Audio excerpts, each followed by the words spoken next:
Welcome back to Lost in Plots. We are here today to get spooky. It's near the end of October, and what a better time to talk about spooky, creepy, horror, mystery books. And I'm joined today by Tara and Cade. Hi, both. How are you doing? Hello. Hi. Good. Very Excited good. to hear these recs. Yes. I think we all kind of have like various tastes in different kinds of spooky things, so I'm excited to chat with you. And I think we're all Halloween lovers, obviously. So we're just kind of have some recs for you, a little bit of discussion about other spooky things as well. And I hope you enjoy. All right, so to kick things off, I have a few questions for you both and for myself.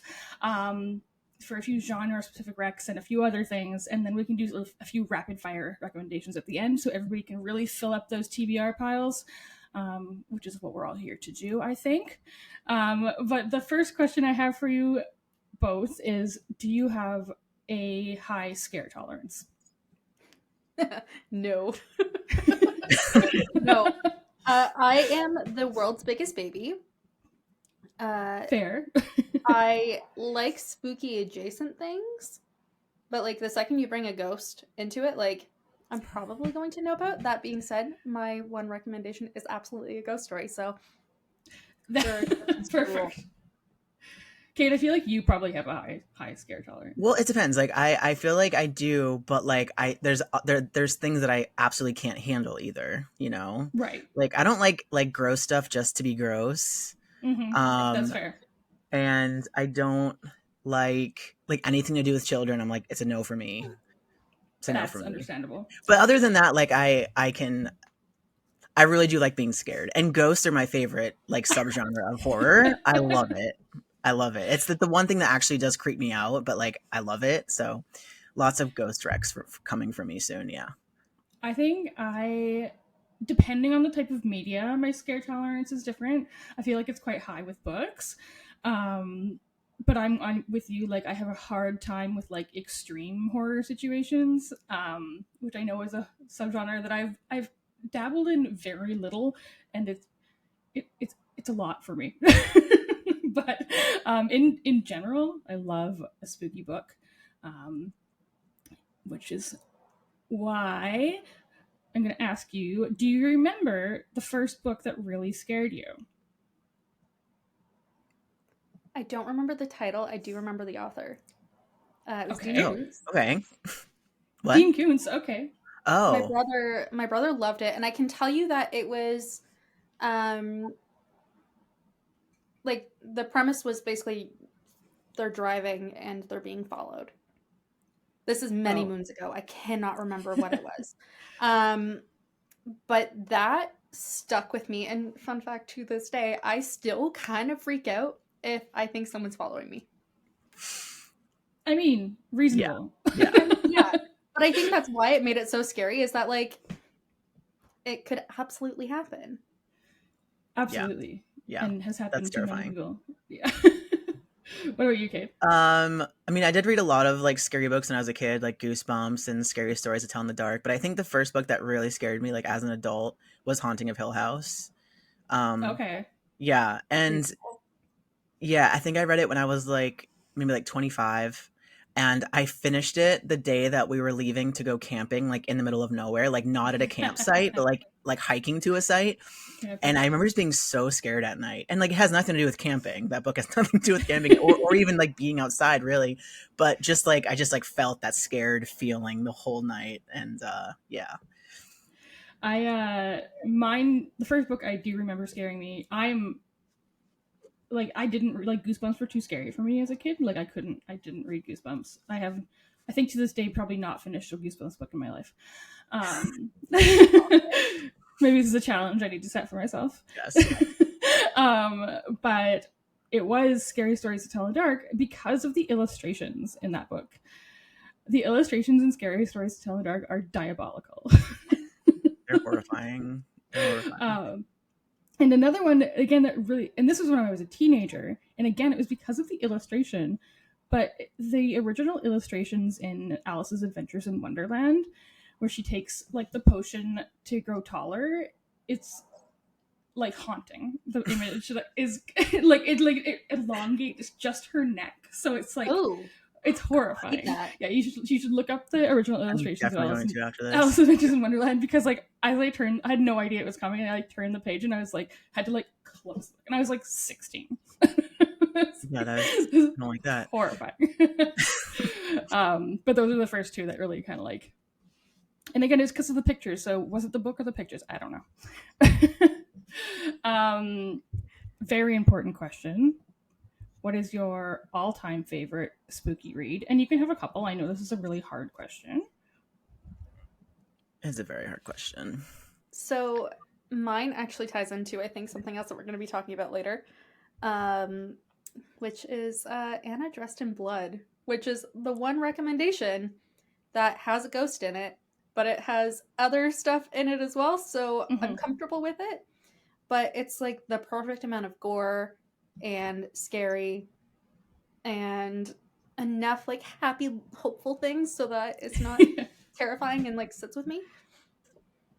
Yeah, but 100%. The Anna duology, without a doubt, my favorite spooky read. Yeah, I think it's probably the scariest YA book I've read. Really? Mm-hmm. I actually haven't read them. Don't look at me. I know. Rude. I know. The gasp. I know.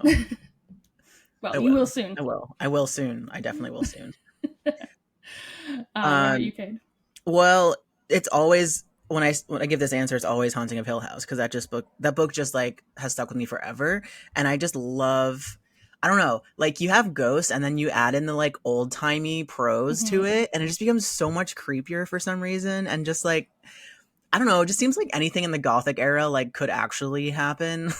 Like that Gothic vibe. It's like, yeah, that Gothic houses and mansions and castles like definitely do have ghosts. So like this is probably real, especially back then, you know. But so that is definitely what my typical answer is. But I will say my favorite book this year, and probably will stick with me for years to come, that I've read is Incidents Around the House by Josh Malerman.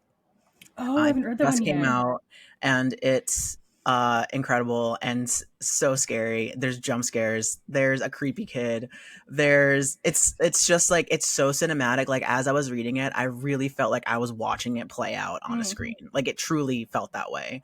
I could see every single scene and dialogue and everything in my head, and it was such a cool reading experience, and it was so freaking scary. What's Josh Malerman's book he's most known for? Bird Box. Yeah, I think that's the only one from him I've read. So I need to branch out, apparently. You have to. And it's told in the perspective of an 8-year-old, and it's written very weirdly because of that. Like there's no quotations on anything. It's very like just broken up in a weird way, but like not in like a confusing way at all.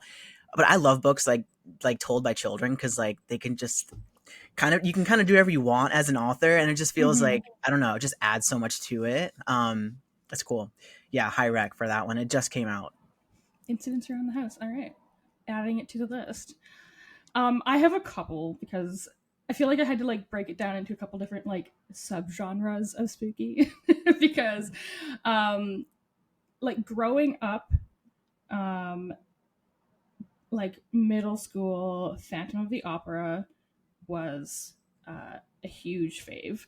And that book is just like, I love the musicals as well. I actually probably like the musical more than I like the book, but the book just like holds a special place in my heart, because it's just like, again, it has that Gothic feel, and it's just bizarre and twisty, but also like beautiful. So I love Phantom. And then one of my favorite books last year was a short story collection called Never Whistle at Night, which is Indigenous horror fiction, and every single short story in that book was good, which is so hard to pull off with an anthology. Like it's so hard to like find an anthology where every story hits for you. Like obviously it's subjective to everybody. But that one is so good. And I just found out recently that they're actually publishing a second volume in the series, which like, again, for anthologies, it's so like, for it to have been popular enough for them to be like, let's do another one. It's like so promising to me. I'm so excited. And then This is a fun fact about me. My most read author ever is not one of my favorite authors. It's Stephen King. And like I like Stephen King well enough, but his books are really hit and miss for me. Like some of them I absolutely hate, and then he's written some of my favorite books of all time. But his book Salem's Lot scared the bejesus out of me. Yeah, that scared me too. Yeah. And like it's really hard for me to get like that horror movie feel when I'm reading, and that book did it. So it's as far as Stephen King's spooky books go, it's my favorite that I've read of him. And he's just like so prolific. I feel like I've read, I think, over 30 of his books, and I'm like not even close to finishing them all. So, and that's going to be a TV show soon, right? Like, or did it already come out? I feel like I wrote it down somewhere. Oh, probably. I think it came out this month, like a new Salem's Lot TV show. Oof, I don't. We'll be discussing this in a bit, but spoilers for upcoming. But I can't do spooky TV. Yeah, so those are a few of my all-time faves. The list could go on and on. As I was prepping for this podcast, I like had so many things written down. I was like, yes, this book is great. This book is great. This book is great. But I feel like it's only been the past few years that I've really gotten into spooky books. So the list will get bigger. Okay, do you have a recommendation for a book that's spooky but not scary? I feel like you, Tara, might have one for this. This is my bread and butter. Okay, so as it turns out, I'm just a Kendare Blake stan. Fair. All These Bodies was phenomenal. So another YA, and it's like a mystery. There's some like magical elements, and it's inspired by true stories. Like it's inspired by like actual murders, which was kind of fascinating. So love that one. And then spooky adjacent, I'm gonna call it Gallant as well. Yeah, definitely had some moments where I was like, don't know if I want to finish this. It totally has like that gothic vibe to it. Yeah, but I would say it's not like so scary that I couldn't finish it. I would read it again. Yeah, Gallant by V.E. Schwab. I think that's one I need to reread too, because I remember liking it when I read it, but I couldn't tell you many of the plot points. There. This happens from time to time. What about you, Cade? Oh gosh. I mean, yeah, probably, because I read so many like just like dark themed books as like anyways. You know, I was gonna say the best spooky middle grade book I've ever read was Small Spaces by Catherine Arden.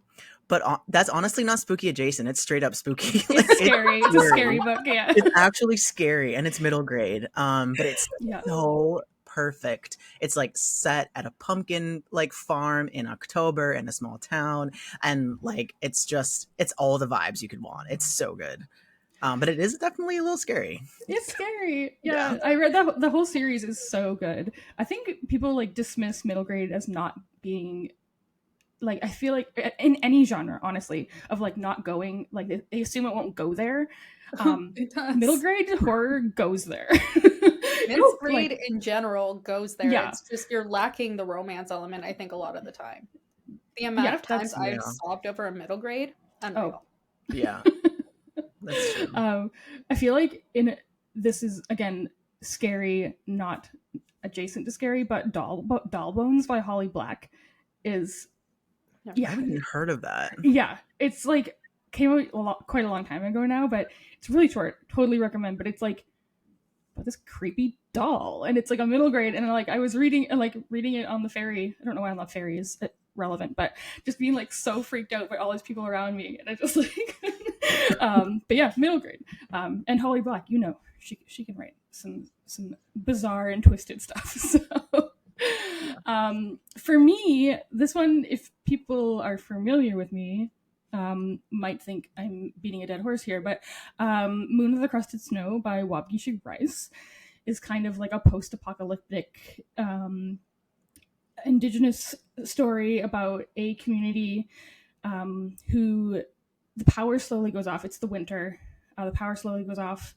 And they're like used to rolling outages and stuff, so they're doing like they are surviving. And then this stranger shows up and kind of infiltrates his way into the community, and it's just maybe I don't think it's scary. Like it's quite a quiet story. Like you literally feel like you're in like a snowed in community. Like it just gives you that vibe of like, you know, when it's like there's so much snow outside, everything feels muffled. Like the whole book feels like that. Like Ooh. Very like insular. Yeah. Like claustrophobic or like cozy. No, like claustrophobic. Okay, yeah. Like Silent Hill is kind of the vibe I'm getting from your description. Not like not that hardcore. Like yeah. The feeling of like entering Silent Hill. Yeah, so it's kind of it's about like the evil of humanity, and it's really, really good, and it's very short. If it's something I really love is a horror novella as well. I'm really like into like a short horror book.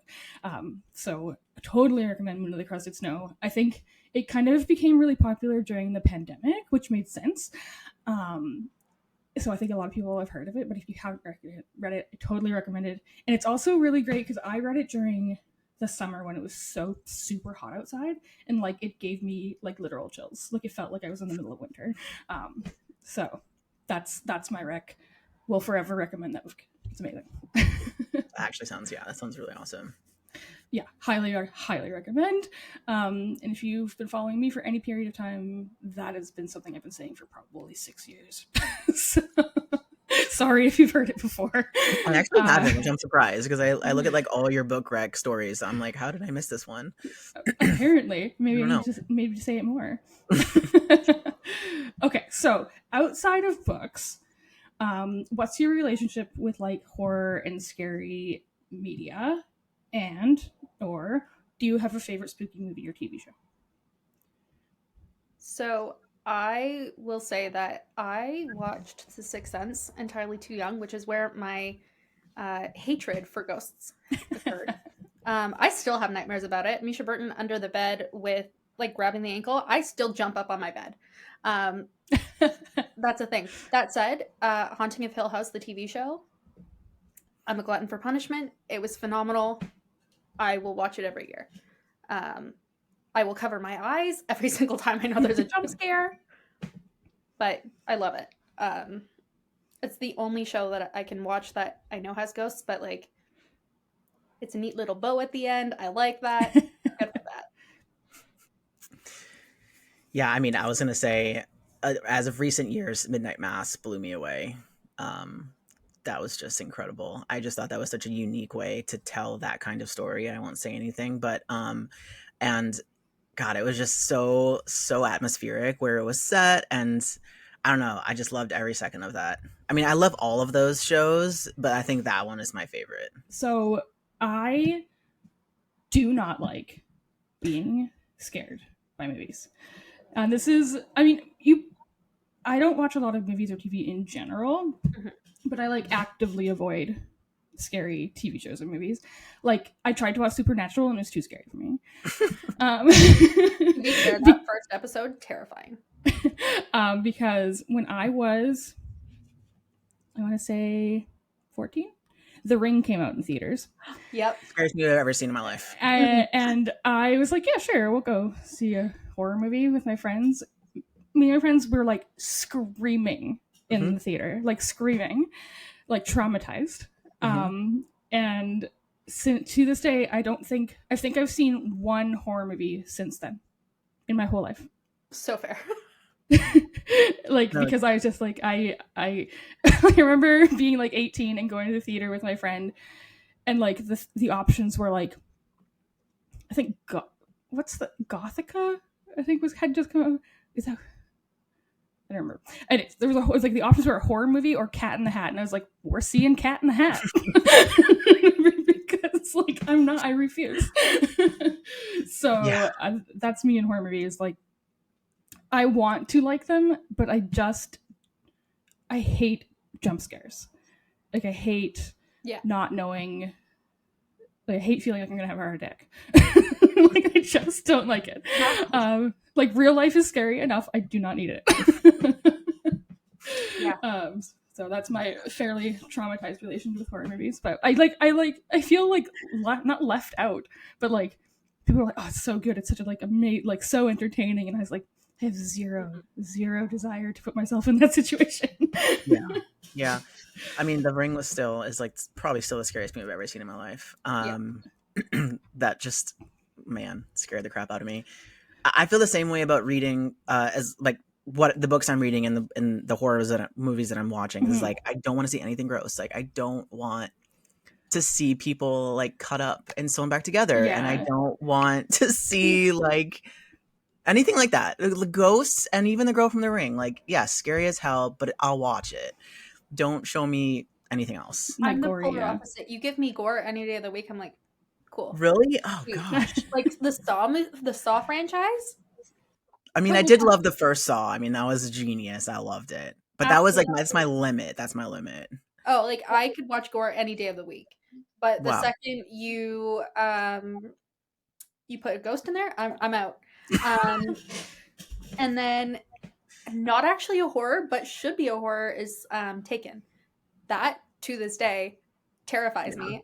In fact, in Mexico, Clevy had to talk me off of the edge of a mentee bee because I'm like, I'm gonna get abducted, and he's like, Tara, you're not old, you have no broken legs, you're fine, you're not an easy target. You know, from Team L, great. He's very logical and yeah, that checks out. Tracks. Amazing. Okay, so those are all the questions I came up with, a little bit more specific, but I thought it'd be fun to do at the end is maybe if we each have a couple or however many we want to do, a few like rapid recs and just give like a little bit of what the book's about, because I know there are just so many different kinds of horror, and that's what I'm here for. Or like not even horror, but it's like spooky. So if you want to go with kind of one by one and do a couple, we can do that, and then we can hit the end. Yeah. I specifically pulled 3 recs that you can read in one sitting on Halloween night. Yes. That's my theme. Yeah. Mine are just like recent reads because I moved recently, so I don't have all my books with me, so I wanted to be able to hold them up. So I have some recent reads. And I have 3 as well. Tara, what about you? I'll be honest with you. I've never read a book in my life at this point. Now I have to go look through my Goodreads here. Cade and I will go first. We'll go first. I've never read a book ever. I know that feeling. That's why I always have to prep for the podcast, or else I'm like, I've never read a thing in my life. Or author names. I'm like, what was that human's name? No idea. No idea. Whereas like if I'm not recording a podcast, I'm like this. It's the cameras. They do it to you. Okay, Cade, what's your first one for a book to read on Halloween night? My first rec is a new to me author that I've now read 3 of his books in a row. In the past 2 months. So the author's name is Nick Roberts, and the book that I'm recking is The Exorcist's House. It's set in the 90s. It has everything you could possibly want in a horror book. It has a creepy basement. It has an old farmhouse. It has found journal entries. It has priests. It has history. It has a badass dog. It takes place in the 90s. It has possession. Like, literally, what else could you want? It's so cinematic and so atmospheric and scary as hell. And it's basically a family moves to this farmhouse in the middle of nowhere, and there's a lot of creepy shit in the basement, and slowly the dad starts becoming a little crazy. It's like Amityville horror vibes too, a little bit, but it's not the same. It's not the same at all. Yeah.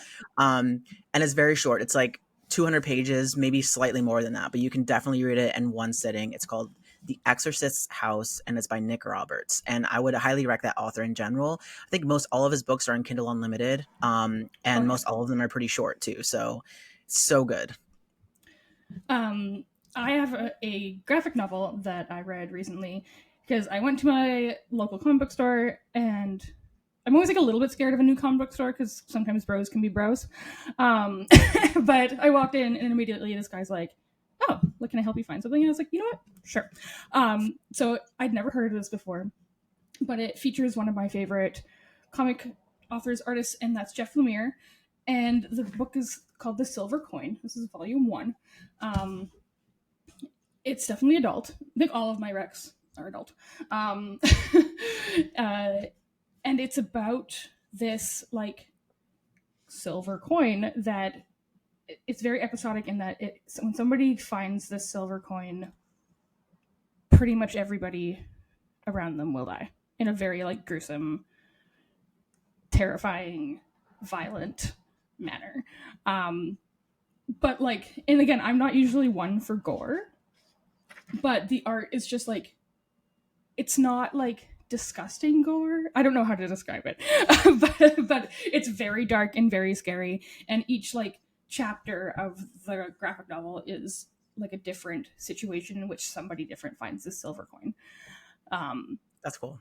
And like in such like the wide variety of ways, like screws up people's lives. And like all these people are like, most of them like aren't good people, etc.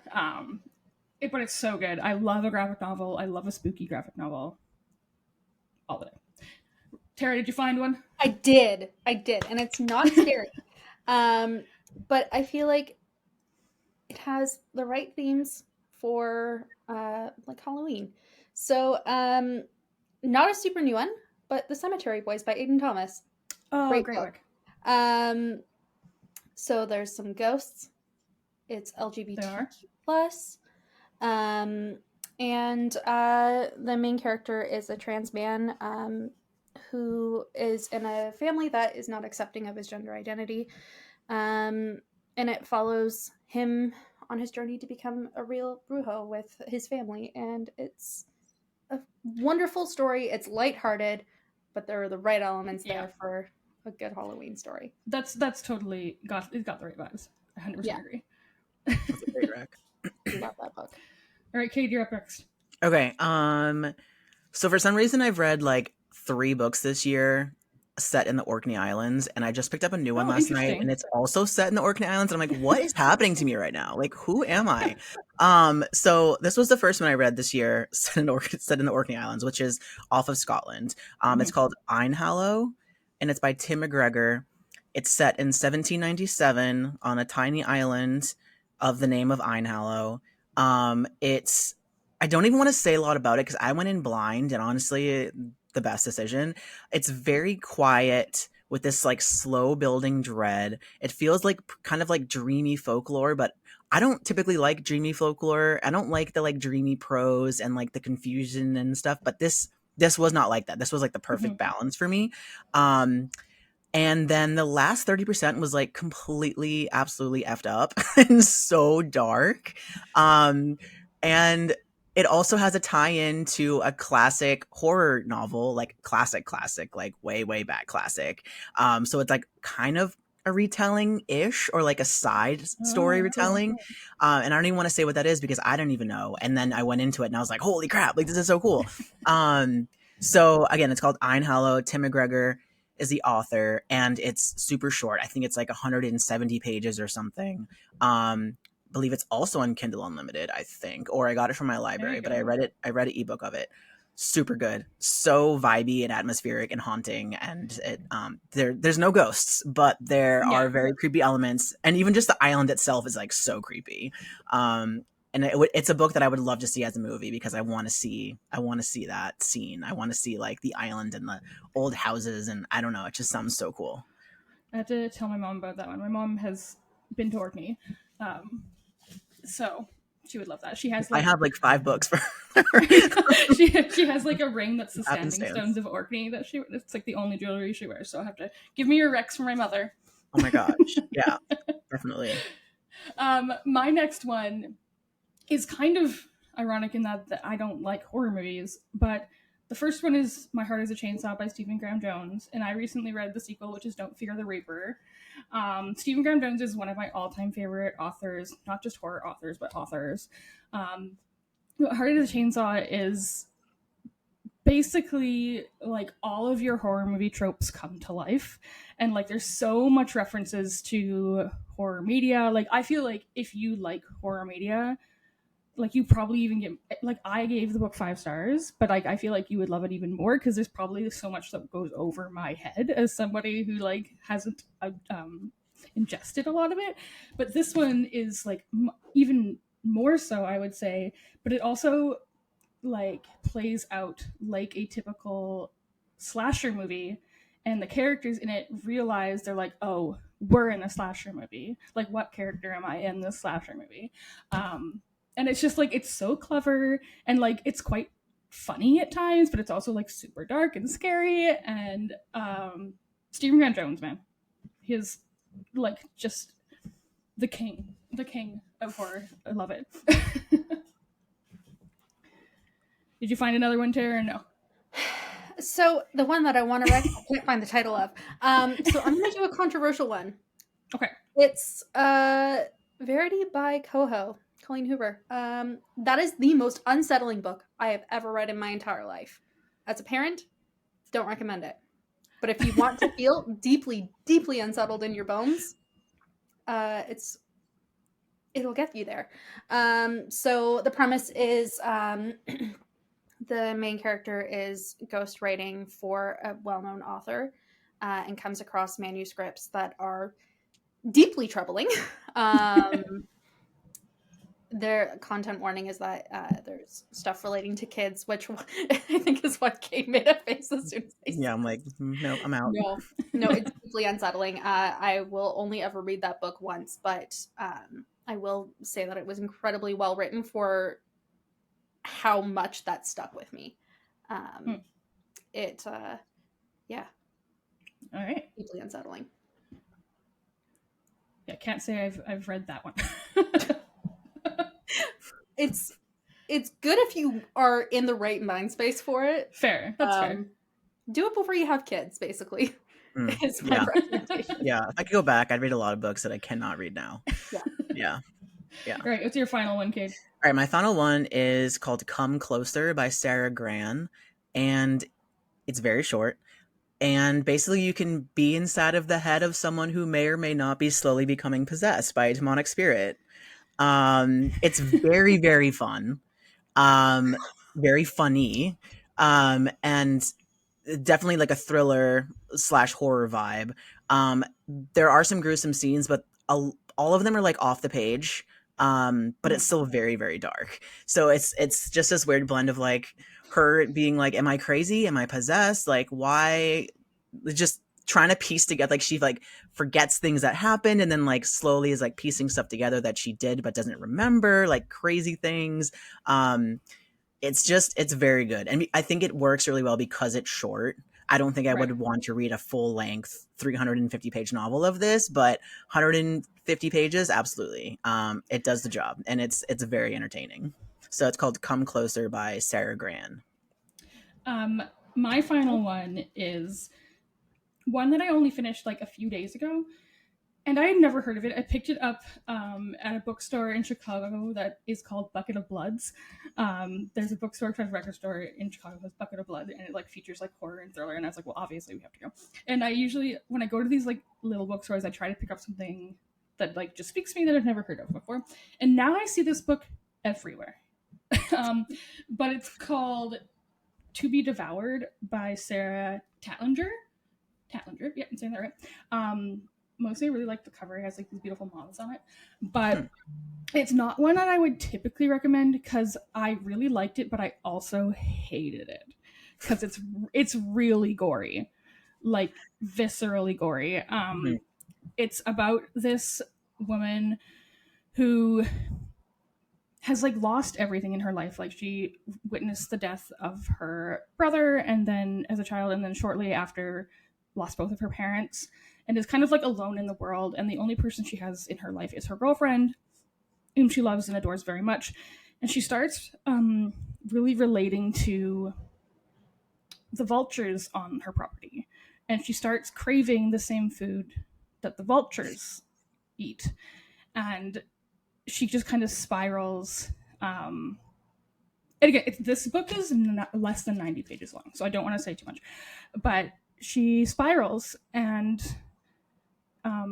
it's really dark, but it is like a really like, while being super gruesome, it's also like very beautifully written. There is animal stuff, so like I know that's a huge trigger for people, myself included. It's really hard to read.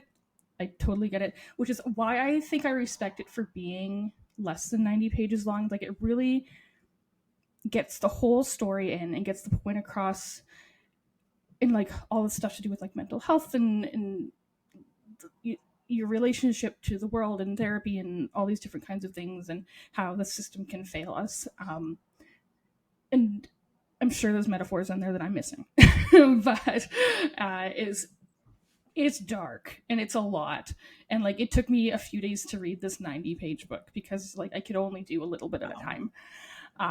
But now I've been seeing it like people I watch on YouTube recommending it and reading it, and I'm like, how did like where is this? Apparently, it's popping off right now. But it's really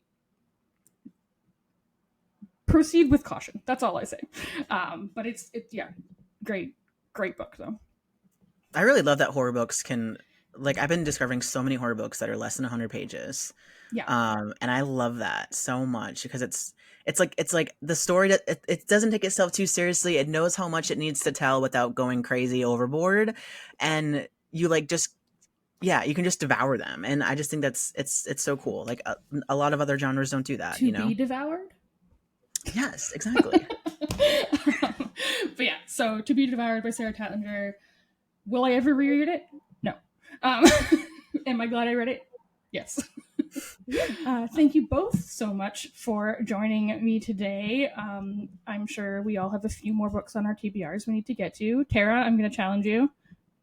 Maybe we'll send you a ghost story to read. I will make sure to like live react. Maybe I'll do it in the nest for funsies. Yeah. Live react to a horror book of your choosing. Ooh. Oh, that's a fun idea. What if Cade and I will brainstorm one for you, and we can hold your hand as you read it. You know what? Honestly, I'm thinking Small Spaces. I feel like that'd be the perfect one. Yeah. It's so good. And it's short. And it's middle grade. You can do it. I believe in you. Do it. I have so much faith in me. But yeah, thanks again for joining. I had a lot of fun. I always have fun recording podcasts. And we'll be back with another podcast episode soon. So if you could subscribe and rate us on your favorite podcast platform, we would very much appreciate that. And have a wonderful week, everybody. Bye. Bye. Thanks. Bye.